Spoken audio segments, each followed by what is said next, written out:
Hi friends, welcome to ஆறுக்கலை சமையல். ஆறுக்கலை சமையல் இன்றைக்கி என்ன பார்க்க போகிறேன்னா, இந்த சிக்கன் கிரேவி சென்னையில் நான் செஞ்சு பசங்களாம் சாப்பிட்டு சூப்பராக இருக்குன்னு சொல்லி பையன் ஒரு நாள் ஆஃபீஸுக்கு கொண்டு போய் சூப்பராக இருக்குன்னு ஆஃபீஸில் உள்ளலாம் எப்படி செஞ்சாங்கன்னு கேட்டு வீடியோ பார்த்துட்டு தெரிஞ்சுக்கங்க அப்படின்னு பையன் சொல்லியிருக்காப்புல. அவங்களுக்காக இந்த வீடியோ வந்து ஒரு வாட்டி பட்டுக்கோட்டையில் கலையரிசிக்கு செஞ்சு கொடுக்கலாம் அப்படின்னு சொல்லி ரெடி பண்ணிட்டு இருக்காங்க. அரை கிலோ சிக்கனை நல்லா மஞ்சத்தூள் போட்டு வாஷ் பண்ணி வச்சுக்கோங்க.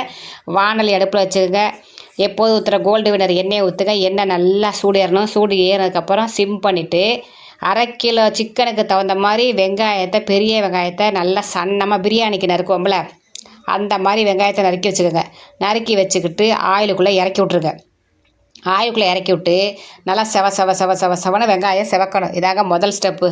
ஓகேவா? வெங்காயத்தை பொரிச்சு எடுக்கணும். இந்த பிரியாணிக்கெல்லாம் செவக்கும்ல அந்த மாதிரி கொஞ்சம் லைட்டாக நீங்கள் தூள் உப்பு சேர்த்துக்கிட்டிங்கன்னா நல்லா சீக்கிரத்தில் செவன்னு வந்துடுவாங்க. ஓகேவா? இந்த பாருங்க எப்படி இருக்காங்க. இதில் ஒரு கொத்து கருவேப்பிலையும் போடுங்க. சூப்பராக இருக்கும். நல்லா செவன்னு நல்லா பொரிய விட்டு ரெண்டையும் பொரித்து எடுத்துக்கிட்டு இதே ஆயிலில் தான் நம்ம அடுத்து சிக்கனை செய்ய போகிறோம். ஓகேவா? நல்லா பொரித்து எடுத்து வேறு ஒரு பவுலில் மாற்றி வச்சுக்கலாம். மாற்றி வச்சுக்கிட்டு ஆயில் ரொம்ப இருந்தால் கம்மி பண்ணிக்கலாம். இல்லை இந்த ஆயில் அப்படியே வச்சுக்கலாம் சிக்கனுக்கு அப்படின்னு நீங்கள் நிறைய ஆயில் ஊற்றுறவங்களா இருந்தால் அந்த ஆயில் அப்படியே வச்சுக்கோங்க. நான் கொஞ்சம் ஆயில் எடுத்துகிட்டு கொஞ்சம் ஆயிலை மட்டும் அதே ஆயிலை அதே பாத்திரத்தில் வச்சாச்சு. இப்போ அடுப்பை ஆஃப் பண்ணியாச்சு. அடுப்பு ஆனில் இல்லை, எண்ணெய் மட்டும்தான் இருக்குது. பார்த்தியா? இப்போ வந்து அடுப்பை அமர்த்திட்டு நம்ம அதில் ஒன்று ஒன்றா சேர்த்துக்க போகிறோம். சரியா? பூண்டு இருக்குல்ல, பூண்டு அதை ஒரு 5-6 பல் பூண்டை தட்டி அந்த எண்ணெயில் சேர்த்திக்கிட்டு வறுத்திங்கன்னா அது ஒரு வாசனையாக இருக்கும். நல்லா டேஸ்ட்டாக இருக்கும் அந்த கிரேவி சாப்பிடும்போது. பூண்டை மட்டும் ஃபஸ்ட்டு சேர்த்துக்கிட்டு அதுக்கப்புறம் இஞ்சி பூண்டு பேஸ்ட்டு நம்ம வழக்கமாக சேர்ப்போம்ல அந்த இஞ்சி பூண்டு பேஸ்ட்டு. அடுப்பு வந்து ஆன் பண்ணல, ஆஃபில் தான் இருக்குது. சிக்கனுக்கு தேவையான உப்பு, சிக்கனுக்கு தேவையான மிளகாத்தூள், மஞ்சத்தூள், மல்லித்தூள், கரம் மசாலா தூள் எல்லா தூளுமே சேர்த்துக்கோங்க. ஓகேவா? காரத்துக்கு தகுந்த மாதிரி சிக்கனுக்கு தகுந்த மாதிரியும் மிளகாத்தூளை கூட்டவோ குறைச்சா நம்ம சேர்த்துக்கணும். ஒரே ஒரு பச்சை மிளகாயை 2ஆக உடச்சி அதில் சேர்த்துட்டு மஞ்சத்தூள் போட்டு நல்லா வாஷ் பண்ணி வச்சுருக்க சிக்கனை இறக்கி விட்ருங்க. சரியா? நல்லா ஃப்ரெஷ்ஷு சிக்கனுங்க. அதுவும் இங்கே பட்டுக்கோட்டையிலலாம் இந்த ஆட்டுக்கறி கோழிக்கெல்லாம் அப்படியே ஃப்ரெஷ்ஷாக இருக்கும் பார்க்குறதுக்கு. அது மாதிரி அப்புறம் நல்லா தயிர், ஒரு போதுமான அளவு தயிர். நம்ம வந்து தக்காளி சேர்க்கல, நல்லா போதுமான அளவு தயிரை ஊற்றி நல்லா எல்லாத்தையும் பிசைஞ்சு உப்பு காரத்தை மட்டும் பார்த்துக்கோங்க. காரம் உங்களுக்கு ஜாஸ்தியாக கம்மியாக இப்படியே உப்பு காரத்தை பார்த்துட்டு புளிப்புக்கு தான் தயிர் நல்லா பிசைஞ்சிட்டு லாஸ்ட்டாக இப்போ என்ன போட போகிறதில்ல சேர்க்க போகிறோன்னா இந்த வெங்காயம் பொரித்து வச்சோம்ல அந்த வெங்காயம் கொஞ்சம் போடணும்.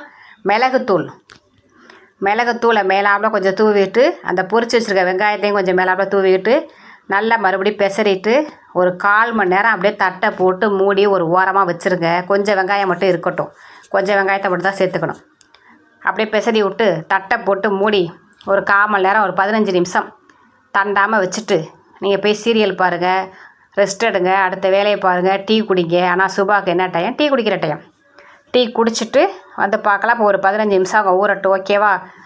15 நிமிஷம் கழித்து கலையரிசி மாட சொன்னேன் அடுப்பில் ஆன் பண்ணி விடுங்க வச்சு அப்படின்னு அதே பாத்திரத்தை அப்படியே அடுப்பை ஆன் பண்ணி விட்டுட்டாங்க. இது இப்படி செஞ்சால் வேகும்.